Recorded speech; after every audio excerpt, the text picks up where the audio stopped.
mais uma vez, sejam todas bem-vindas. Vamos dar continuidade à leitura, né, do nosso do livro que nós estamos estudando. Aqui, ó, Mulheres Improváveis. Nós estamos no capítulo 3. Esse capítulo tem o título que diz assim: Primeiro, depois, através de mim. Então, esse capítulo ele vai falar sobre... Eu achei muito interessante essa frase que está bem após o título desse capítulo, né? Que está falando assim, ó, no mundo natural, colhemos quando o fruto está maduro, né? Quando a gente vai colher alguma coisa, alguma fruta da árvore, a gente vai colher quando está madurinha, né? E aí diz assim, ó, que no mundo espiritual, colhemos quando nós estamos maduros, né? Então, o que nós vamos aprender hoje nesse capítulo? Que Deus, ele quer fazer, né, primeiro em mim, ele quer trabalhar primeiro na minha vida, no meu interior. Depois, ele vai usar a minha vida para trabalhar na vida das pessoas que estão próximas a mim. E aí, através dessa frase, né, que falou aqui, né, do mundo espiritual, no mundo natural, nós colhemos quando o fruto está maduro.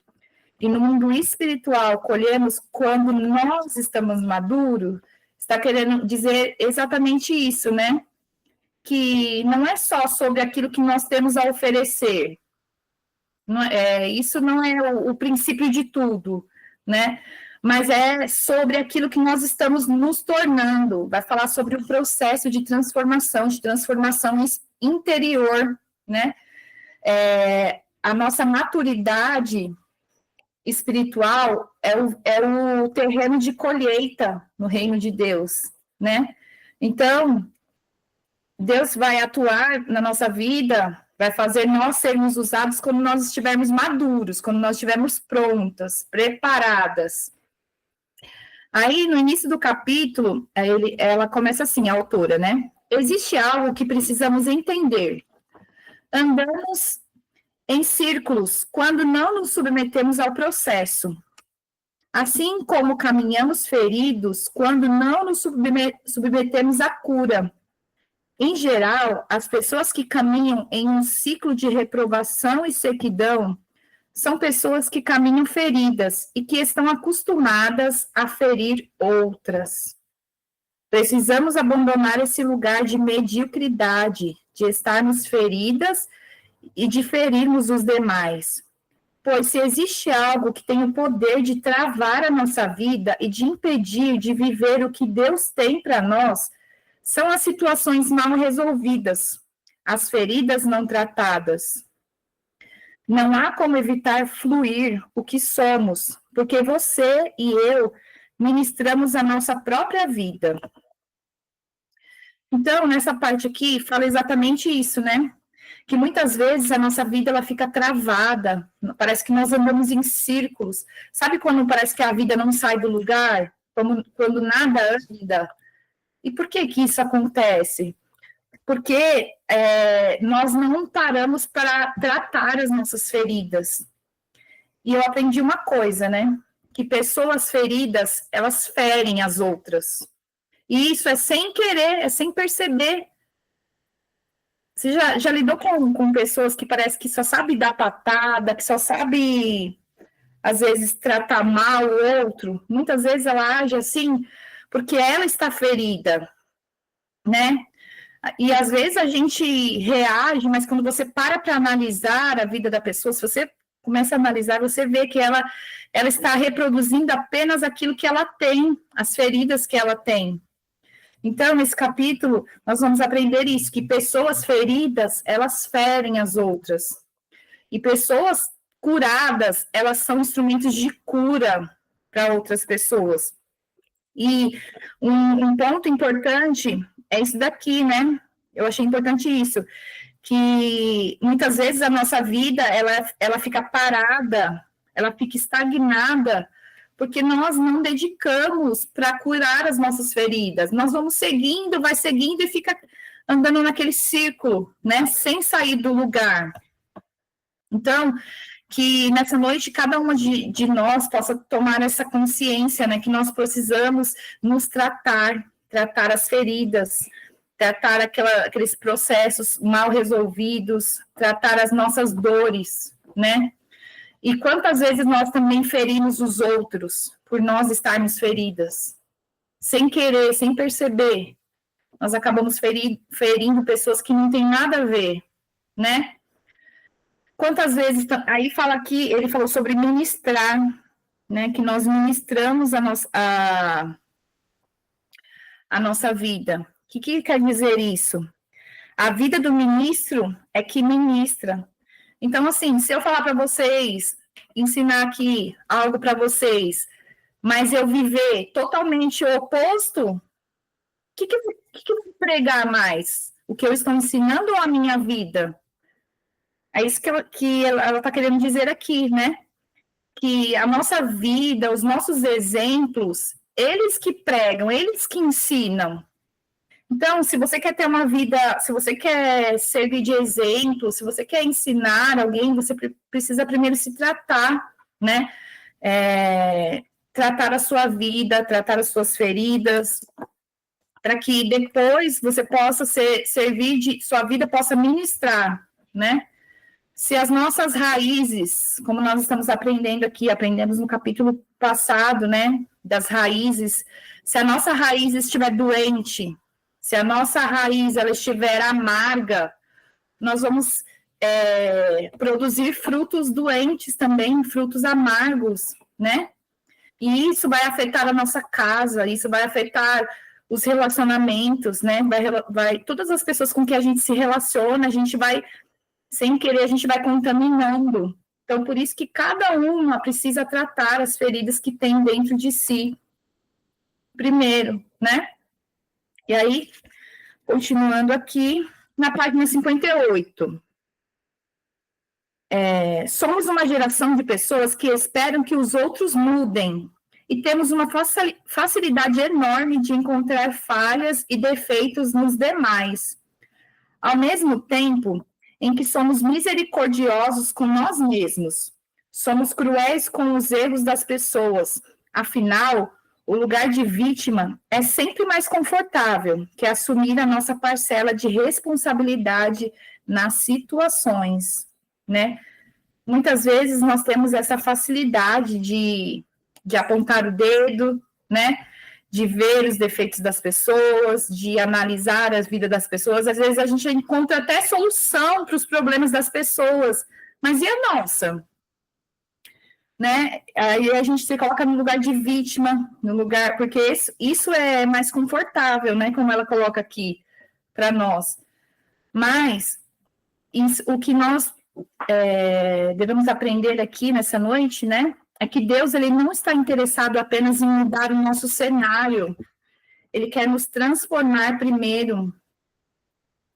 Ele quer transformar o nosso interior. E nós precisamos assumir a nossa parcela de responsabilidade, parar de colocar a culpa nos outros. Eu sou assim porque fulano fez tal coisa comigo, sabe? Eu estou desse jeito, minha vida está assim, porque, não sei, alguém me maltratou, alguém puxou meu tapete. Então, assim, que nós possamos aprender isso nessa noite, né? Saber que nós não somos aquilo que as pessoas fizeram conosco, mas nós somos aquilo que nós decidimos nos tornar. Que cada uma de nós aqui possa assumir a sua responsabilidade sobre a sua vida, sobre cuidar de si, né? E aí vai dizer aqui, né, que muitas vezes nós queremos que a outra pessoa mude. Como nós temos facilidade de olhar para os defeitos das pessoas, nós achamos que a outra pessoa que tem que mudar, né? Que às vezes o nosso marido que tem que mudar, é o nosso colega, a nossa amiga, mas nunca a gente tem dificuldade de olhar para dentro de nós, para aquilo que nós precisamos mudar. Então, nessa noite, quero convidar a cada uma de vocês para primeiro mudar, olha para dentro de si, o que será que você precisa mudar? Que a partir do momento que nós mudamos as nossas atitudes, é automático, as pessoas ao nosso redor mudam também, né? E muitas vezes a gente faz até uma oração, assim, ai, Senhor, eu queria tanto que o Senhor mudasse meu marido, eu queria tanto que o Senhor mudasse tal pessoa, mudasse meu chefe, né? Mudasse meu filho, mudasse essa situação, mudasse o sistema, não sei. Mas aí, Deus diz aqui, através dessa palavra, que ele começa primeiro em nós, que a mudança precisa começar em nós. Então, nessa noite, é como se Deus dissesse assim, filha, deixa eu curar primeiro, que está aí dentro de você, deixa eu curar suas feridas. E eu até grifei aqui, eu pulei esse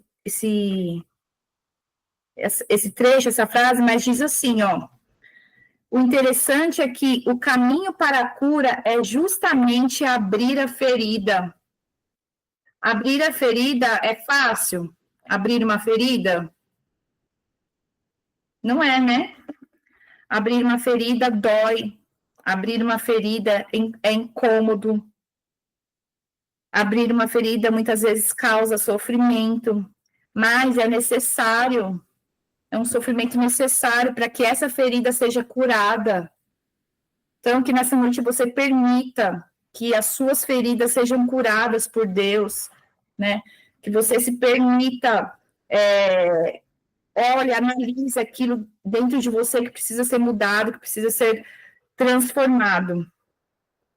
Aí, na página 58 ainda, existem muitas coisas na nossa caminhada com Deus que custamos a compreender. E uma delas é que Ele sempre fará primeiramente em nós, para depois atuar por meio de nós. Essa é a dinâmica do reino de Deus, né? Então, é isso que eu acabei de falar. Nós precisamos entender isso, né? Deus sempre faz primeiro na gente. Para de querer mudar o outro, para de querer que o outro mude. Permita com que Deus faça em você, transforme você, para depois fazer através de você. Essa é a dinâmica do reino de Deus, né? E uma construção invisível, é o que nós aprendemos no capítulo anterior, que fala do alicerce, né? O alicerce é invisível, a gente, depois que a construção, que o prédio está pronto ali, ninguém consegue ver o alicerce, na verdade? Mas o que sustenta, por exemplo, um prédio? O que sustenta uma casa? É o alicerce. O que vai sustentar uma árvore, uma planta? São as raízes, é aquilo que é invisível. Olhando assim, ninguém consegue ver o alicerce, ninguém consegue ver as raízes. Mas é justamente esse invisível que precisa estar bem tratado, bem cuidado, para que ele possa sustentar o que é visível. Então, eu achei isso muito forte, né? Aquilo que nós vamos colher não vai vir do sonho, do nosso sonho pronto. Aquilo que nós vamos colher não vem quando o nosso sonho está pronto, né? Deus não dá as coisas para a gente como nós sonhamos, rapidamente. Eu sonhei, eu preciso, queria tanto. Eu tenho um sonho, por exemplo, de conhecer a Europa, vamos dizer assim. Mas primeiro, Deus ele vai trabalhar em mim, ele vai me preparar para adquirir esse sonho. Porque muitas vezes ele já é igual um pai, quando tem um filhinho lá que pede uma coisa, pai, eu queria tanto um brinquedo, por exemplo, você tem um filho de 3 anos, aí ele quer um carrinho de controle remoto, ele tem um sonho de ter um carrinho de controle remoto, só que ele não tem maturidade ainda para poder controlar aquilo. Então, você vai dar? A gente não vai dar, né? Por quê? Porque ele não tem ainda maturidade, tá? Vamos esperar um pouquinho ele crescer, que aí ele vai saber mexer, vai controlar, vai estar mais maduro, vai estar mais desenvolvido. Aí sim eu posso entregar. Da mesma forma é Deus, né? Deus, ele entrega os nossos sonhos quando nós estamos preparadas, quando nós estivermos preparadas, prontas. E aí, continuando aqui. Então, a autora, a seguir, né, ela vai contar o exemplo dela. ela compartilhou uma coisa que eu achei muito linda, né?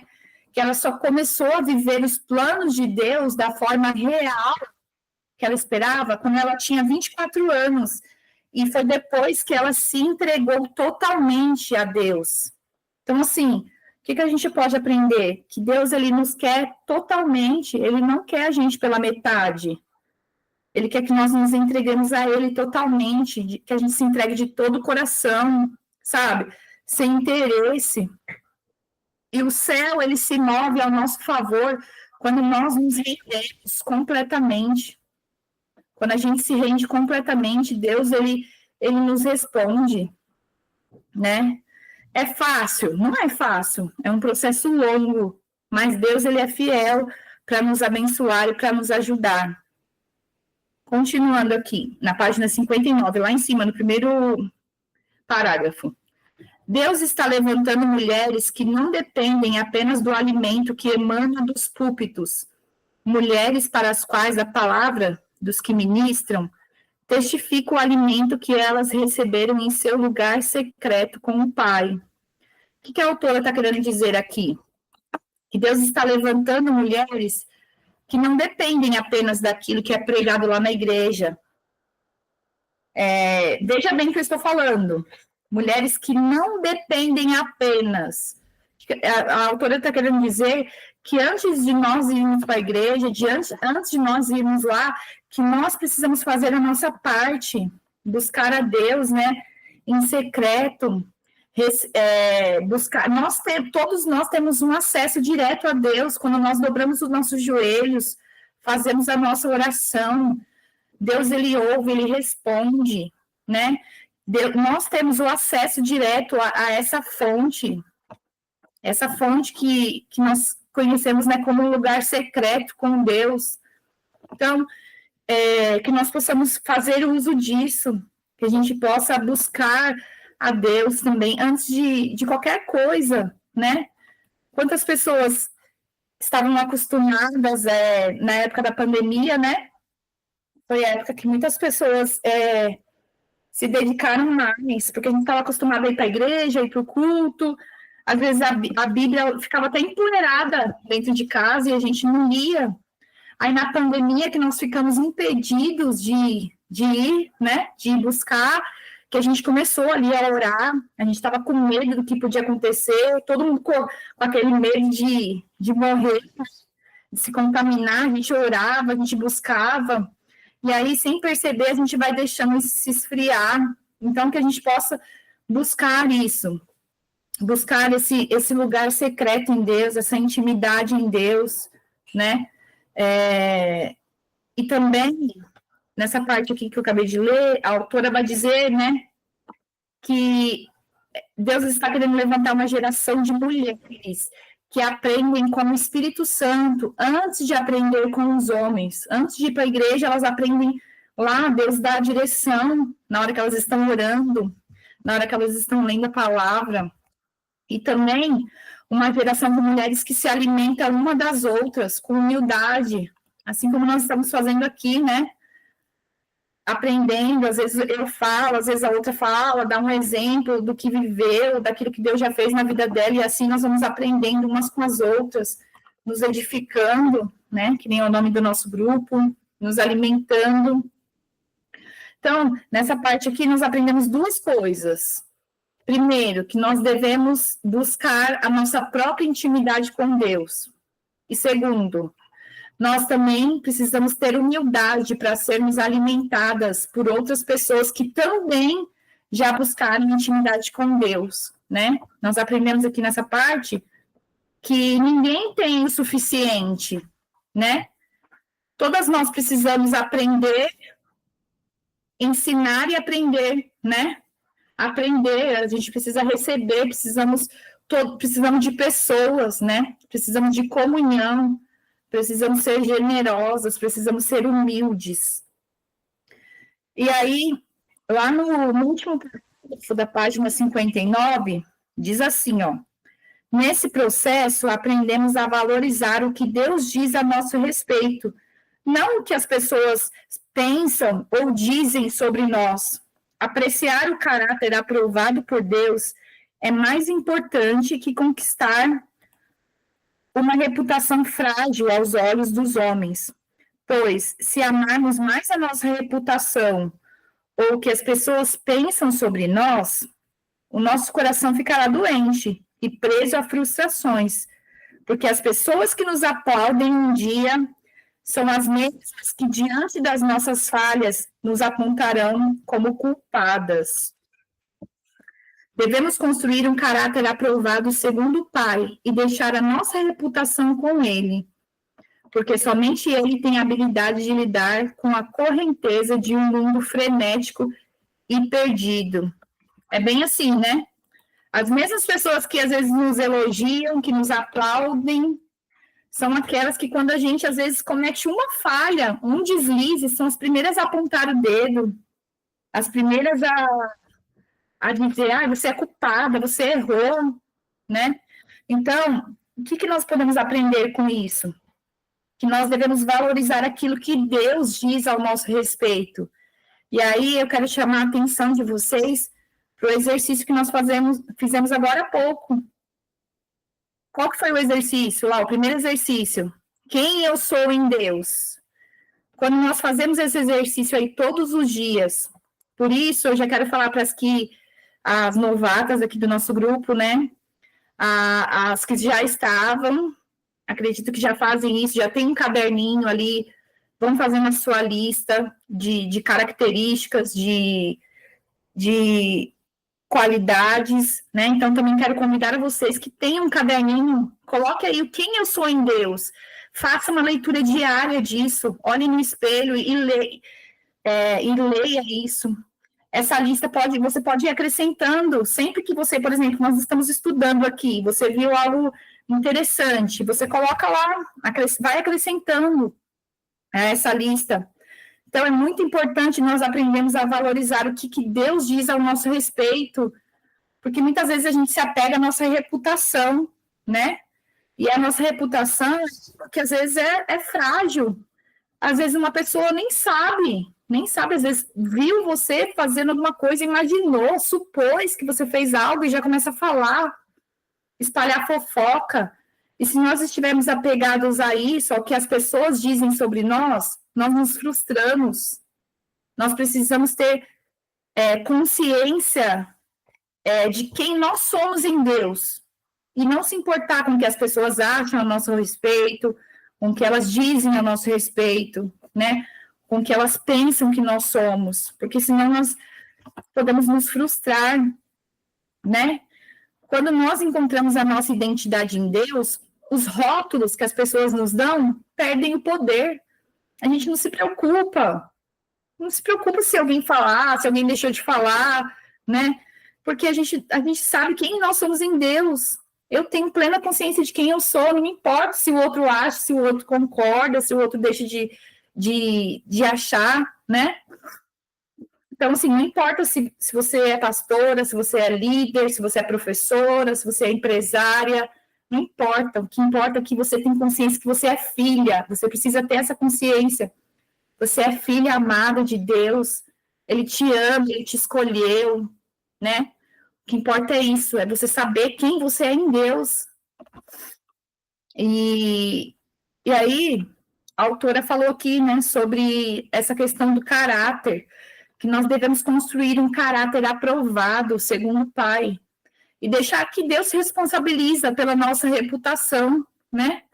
O importante é o nosso caráter, nós temos um caráter honesto, né? Um caráter correto, e aí deixar que a nossa reputação, Deus sabe, Ele vai zelar por ela.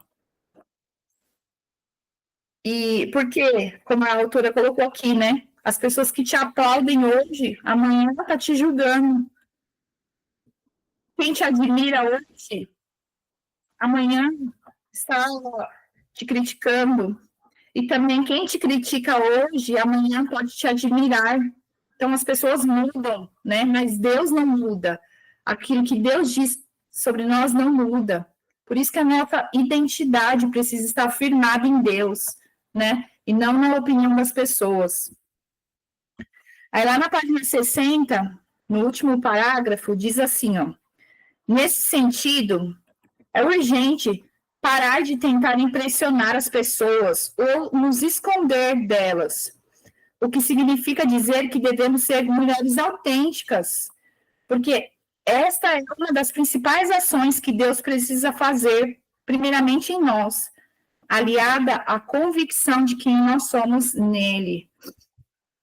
Então, é isso que eu queria falar para vocês.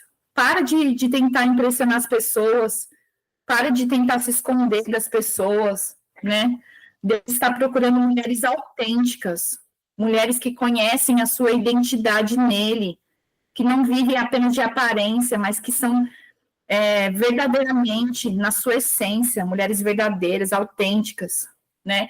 E para conseguir isso, nós precisamos estar em silêncio, como nós aprendemos no capítulo passado, muitas vezes ficar quieta, não ficar falando dos nossos sonhos, dos nossos projetos, né?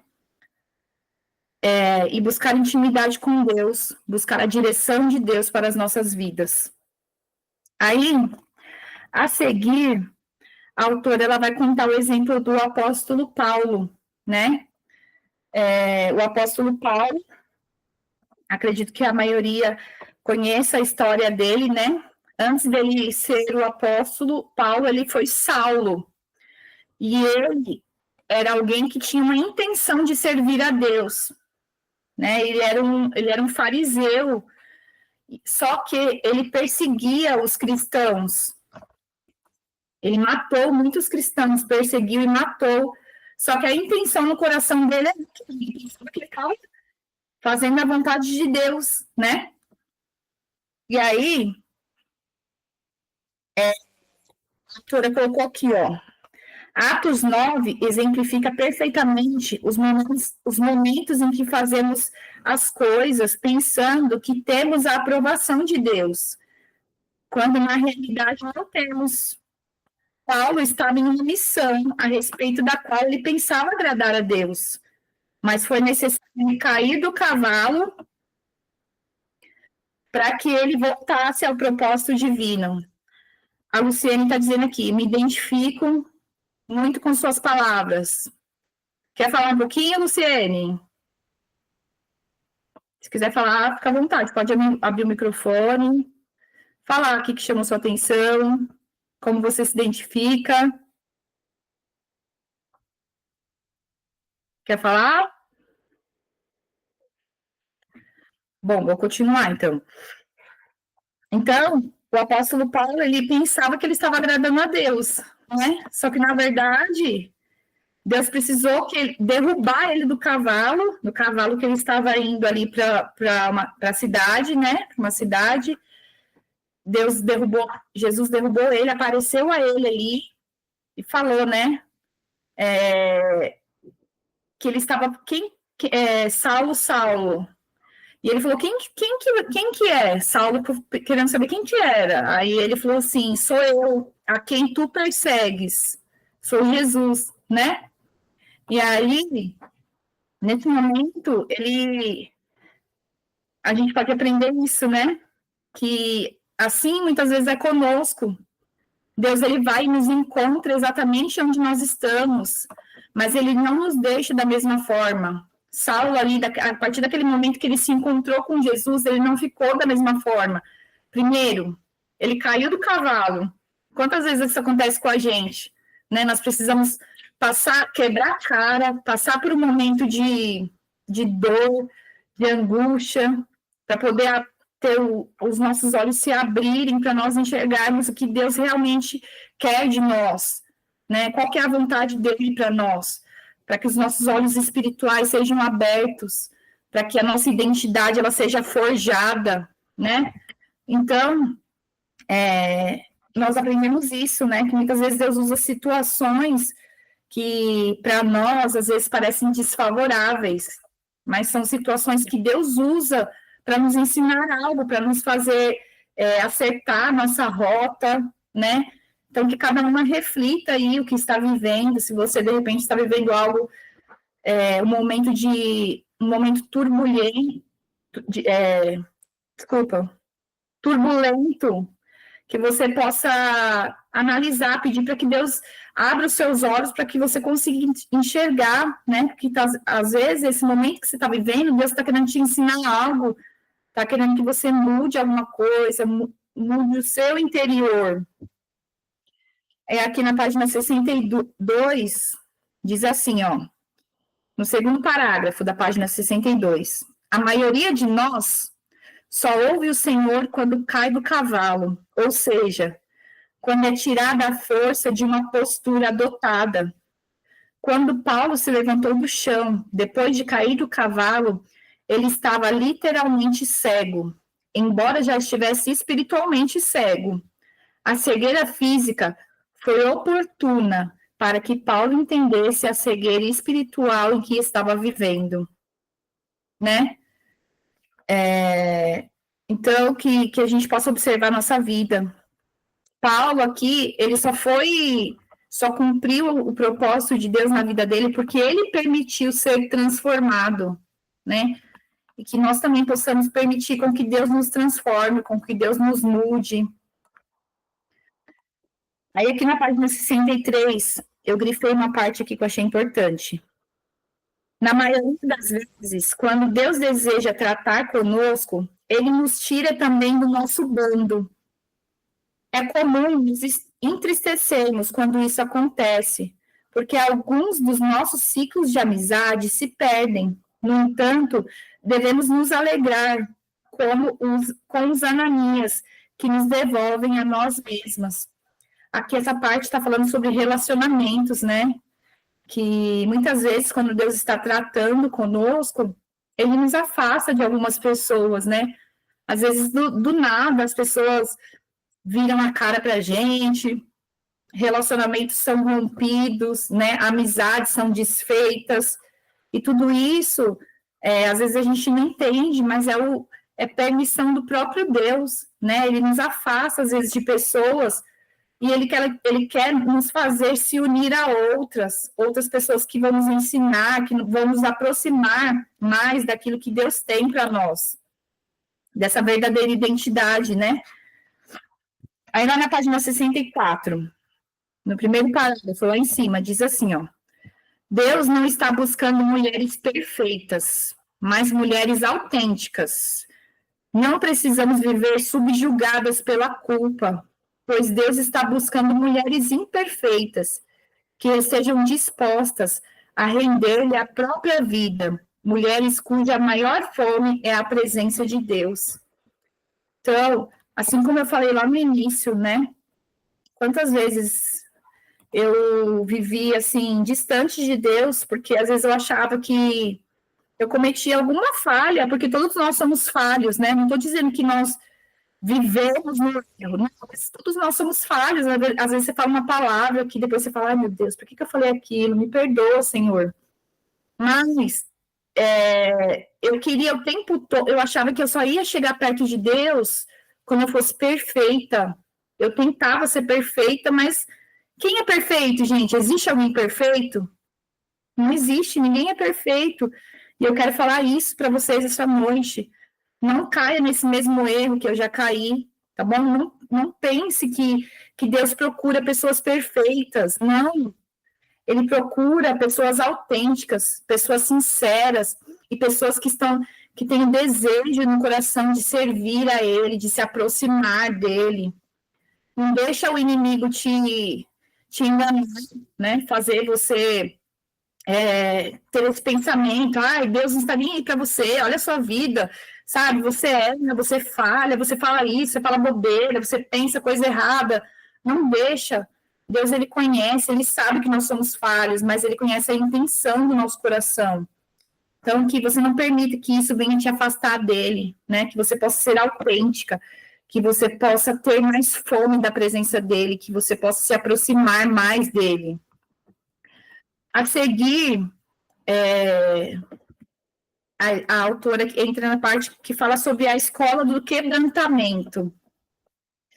E aí, o que ela vai dizer? O que ela vai nos ensinar aqui? Que Deus, ele possui uma escola, que se chama a escola do quebrantamento. E aí a autora fala assim, sabe qual que é a taxa de matrícula? para você se matricular nessa escola, é uma gentil frustração. Aí a autora diz assim, né, que essa escola tem poucos alunos e muitos alunos graduados. Porque para entrar nela existe rendição, exige entrega, exige a aceitação das dores que fazem parte do processo. E por que Deus nos matricula nessa escola? Porque muitas vezes nós temos muitos dons, como ela fala aqui, né? Ela disse aqui, muitos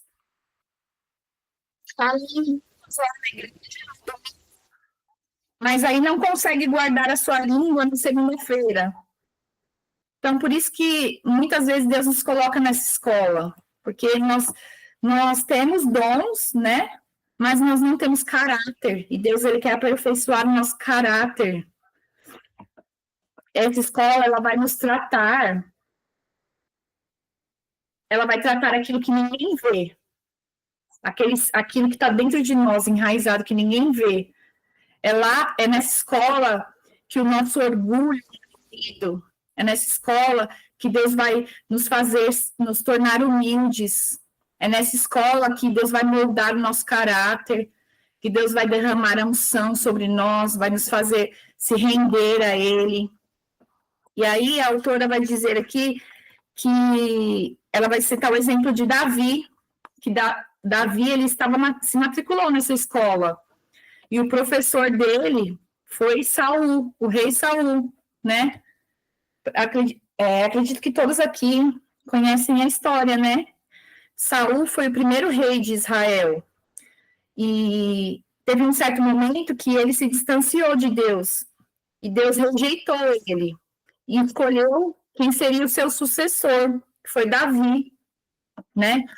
E aí, a partir do momento que, quando o rei Saul descobriu que Davi seria o seu sucessor, que Davi tinha sido ungido, ele começou a perseguir Davi, né? Ele tentou destruir, ele tentou matar ele várias vezes, mas aí qual foi a atitude de Davi? Davi, ele não o mal que Saul fez a ele retribuiu o mal com o bem, e é isso que a autora fala aqui, né? Que nós devemos aprender com ele. Isso que Davi passou foi uma ferramenta que Deus usou para matar aquele caráter, coisas que precisavam ser tratadas aqui dentro, no interior de Davi, né? Foi algo que Deus queria tratar no interior dele. E o que nós podemos aprender com isso é que muitas vezes as pessoas que se opõem a nós, pessoas que batem de frente, pessoas que às vezes nos dão dor de cabeça, são pessoas que, sem que a gente perceba, né? São pessoas que Deus usa para nos ensinar as maiores lições, né? E o que Davi aprendeu com a perseguição de Saul? A não revidar o mal com o mal, a esperar que Deus faria justiça, e a não se tornar aquilo que o feriu. Eu achei isso muito forte, que a autora coloca aqui, né? Porque muitas vezes a gente critica as pessoas, mas aí, se nós, às vezes, estivermos naquela mesma posição dessa pessoa que a gente critica, às vezes a gente vai agir igual ou pior. E essa era a lição que Deus queria ensinar para Davi, para que ele não se tornasse um rei como foi Saul. Por isso que Deus permitiu tudo aquilo, para ele olhar, para Davi olhar e aprender, não é esse rei que eu quero me tornar, não é esse rei que eu quero ser diferente. Então, aí a autora diz aqui também, né, deu exemplo do irmão de Davi, que foi Eliabe. Eliabe, quando Davi foi lá apareceu lá no campo de batalha para poder enfrentar o gigante, o irmão dele falou um monte de coisa para ele, para poder paralisar ele. E aí a autora diz aqui, né, que muitas vezes tem pessoas que se aproximam de nós e falam tantas coisas para nos parar, tantas coisas, palavras que ofendem, palavras que nos colocam lá para baixo, que nos desestimulam, né? E essa figura aqui do irmão de Davi representa exatamente esse tipo de pessoas, pessoas que são próximas de nós, muitas vezes até da nossa família, né? Mas que não celebram com a nossa conquista, pessoas que nos julgam, que nos ferem, que acreditam em nós. Então, a autora fala assim, que nós devemos amar essas pessoas, mas não permitir que essas palavras, essas atitudes dessas pessoas tenham domínio sobre nós, né? Daí a importância de nós conhecermos a nossa identidade, gente, quando nós sabemos quem nós somos em Deus. Essas palavras podem até que não dói as atitudes, às vezes, das pessoas próximas de nós, né? Pessoas que às vezes você esperava que te abraçasse, que te ajudasse, que celebrasse com as suas conquistas. Muitas vezes as pessoas agem totalmente ao contrário, isso dói, isso fere, mas que você, que eu, não venhamos permitir que isso nos pare, que isso defina a nossa vida, né? Que nós possamos aprender isso, ignorar isso, ignorar o que é cruel, né? Sem fechar o coração para essas pessoas, né? Fechar, sim, o coração para as atitudes, para as palavras, mas não para as pessoas. Porque, às vezes, as pessoas são, como eu falei, são pessoas feridas, né? Feridas e que ferem as outras. E que a gente aprenda a seguir com firmeza, mesmo sem ser aplaudida, sem ser apoiada. Que a gente possa aprender com essas pessoas, né? Que são professores, como Eliabe foi professor, como Saul foi professor ali na vida de Davi, né? Foi usado para lapidar Davi, para tornar ele um homem mais forte, mais um rei forte. E aí, para concluir esse capítulo, o capítulo vai fechar com uma verdade que eu achei muito forte. Ser aprovada nessa escola é o que nos permite avançar para as próximas fases da nossa vida, que vão exigir uma identidade firmada. Então, para poder ter uma identidade firmada, primeiro você tem que ser aprovada nessa escola aí do quebrantamento, né? E que nós possamos analisar tudo isso e aprender com tudo isso. Eu separei para vocês umas perguntas, né? Que vai ajudar vocês a refletirem sobre tudo isso que nós aprendemos. Depois, quando nós fecharmos aqui, eu vou enviar lá no grupo, tá bom? E assim nós encerramos mais um capítulo do livro. Quero saber se alguém quer falar alguma coisa, quer compartilhar algo que chamou sua atenção, alguma coisa que eu deixei de falar. Quero dar a oportunidade aqui. Alguém quer falar?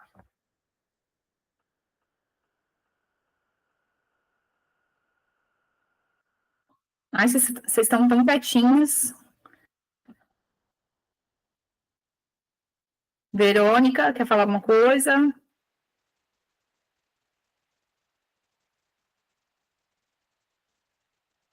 Ninguém quer falar? Então, vamos tirar uma foto? Me tirar uma foto para mandar lá no grupo depois, vocês compartilham.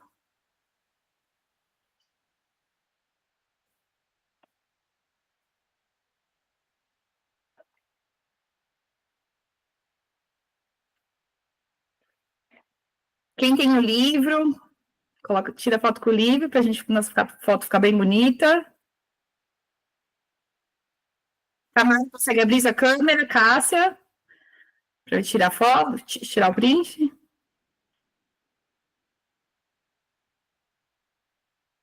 Aê, agora sim, olha, agora sim, nosso jardim tá florido aqui. Vou tirar o print, tá?